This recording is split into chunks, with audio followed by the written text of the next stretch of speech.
Assalamualaikum warahmatullahi wabarakatuh. Halo semuanya, perkenalkan kami dari kelompok 3 Bimbingan dan Konseling Fakultas Keguruan dan Ilmu Pendidikan Universitas Sriwijaya yang beranggotakan saya sendiri Dewika dan ketiga teman saya yang lainnya yaitu Aulia, Iqbal, dan Dea.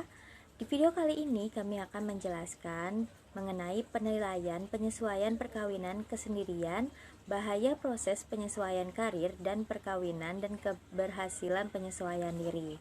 Langsung saja kita ke video penjelasannya.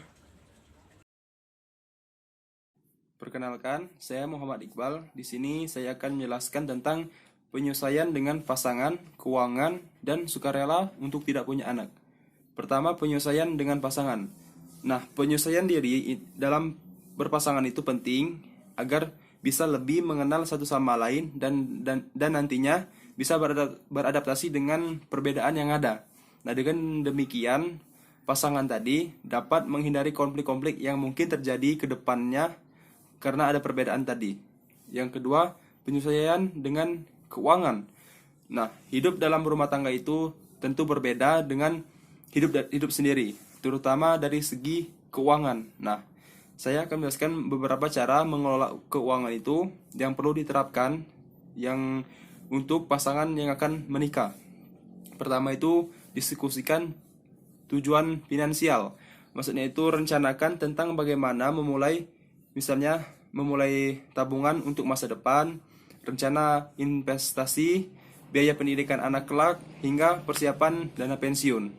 Yang kedua, kelola keuangan sebagai satu tim.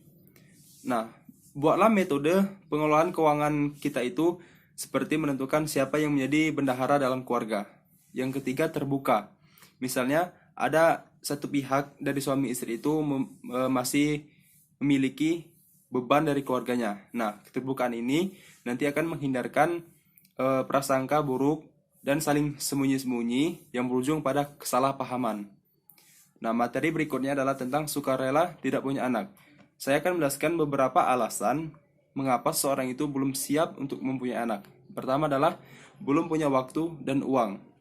Padahal setiap anak itu dilahirkan untuk membawa rezeki masing-masing. Yang kedua, ada perusahaan yang mensyaratkan belum boleh bekerja tetapi belum memiliki anak atau nikah. Nah, di sini juga menjadi kendala seseorang itu untuk belum siap untuk mempunyai anak. Yang ketiga, ada juga yang beralasan belum bisa menjadi orang tua yang baik, padahal itu belum dicoba. Sehingga beberapa pasangan itu sukarela untuk tidak mempunyai anak. Perkenalkan, nama saya Dewika Putra Agustina. Di sini saya akan menjelaskan mengenai penyesuaian dengan masa single parents, keragaman penyesuaian diri terhadap masa orang tua. Penyesuaian diri pada masa single parents dibagi menjadi dua, yaitu satu, penyesuaian diri orang tua tunggal dilihat dari aspek personalnya. Adanya orang tua tunggal yang masih merasa kehilangan pasangan hidupnya membuat duka yang berlarut-larut. Namun orang tua tunggal bisa menyesuaikan diri dengan baik dalam memberikan perhatian pada anaknya dan terpenuhinya kebutuhan keluarga. Yang kedua, penyesuaian diri orang tua tunggal dilihat dari aspek sosialnya. Mengenai hubungan orang tua tunggal dengan keluarga dan masyarakat sangat baik, namun ada orang tua tunggal yang membatasi kontak sosialnya dengan lingkungan masyarakat maupun dengan keluarga pasangannya. Tugasnya sebagai orang tua tunggal dengan baik.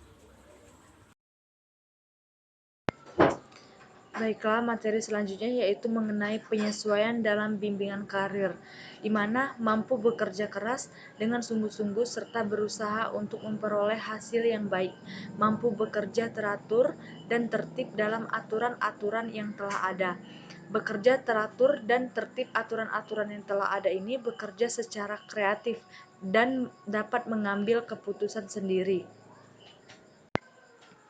Lalu perkawinan, di mana perkawinan ini merupakan suatu hubungan yang sah oleh masyarakat tersebut. Lalu suatu hal yang dilakukan oleh seorang perempuan dan laki-laki yang bisa diterima oleh masyarakat. Lalu dalam perkawinan ini merupakan salah satu kewajiban seorang sebagai manusia.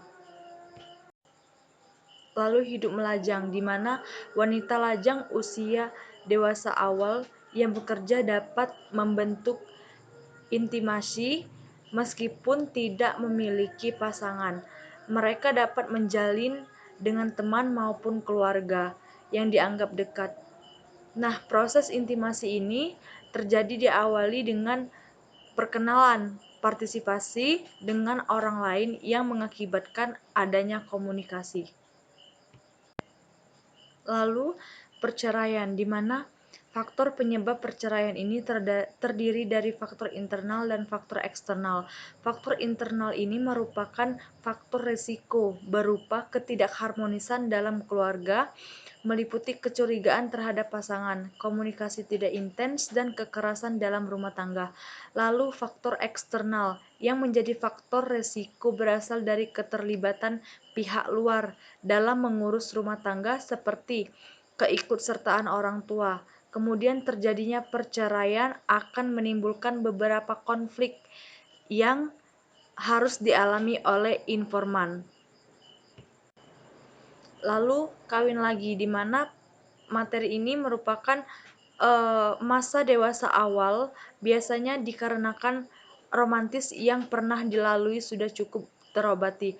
Nah, dan sudah ada intimasi dengan individu lain serta adanya kesiapan baik fisik maupun psikis dari kedua individu yang akan menikah. Ada beberapa penyesuaian pekerjaan pada masa dewasa awal bagi pria. Yang pertama yaitu apabila pekerjaannya memungkinkan untuk berperan, maka ia akan memainkan perannya.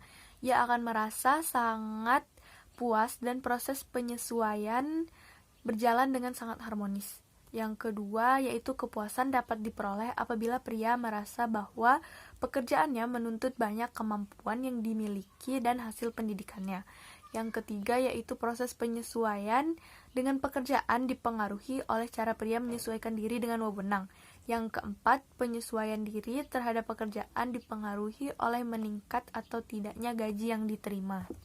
Kemudian ada beberapa juga penyesuaian pekerjaan wanita pada masa dewasa awal. Yang pertama, bila wanita tidak mampu lagi untuk memperoleh pekerjaan yang cocok dan sesuai dengan tingkat kemampuannya. Yang kedua, apabila wanita merasa bahwa melakukan pekerjaan yang tidak berkembang atau pasif.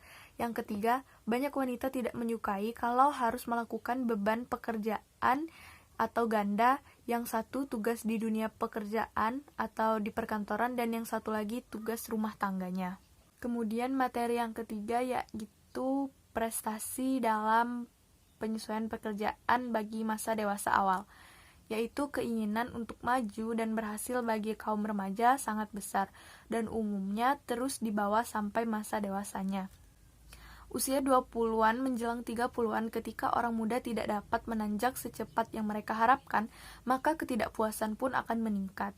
Periode ini akan menghilang pada usia pertengahan 30-an. Setelah masa ini biasanya rasa puas mereka meningkat, sehingga prestasi dapat meningkat dan imbalan keuangan juga semakin besar.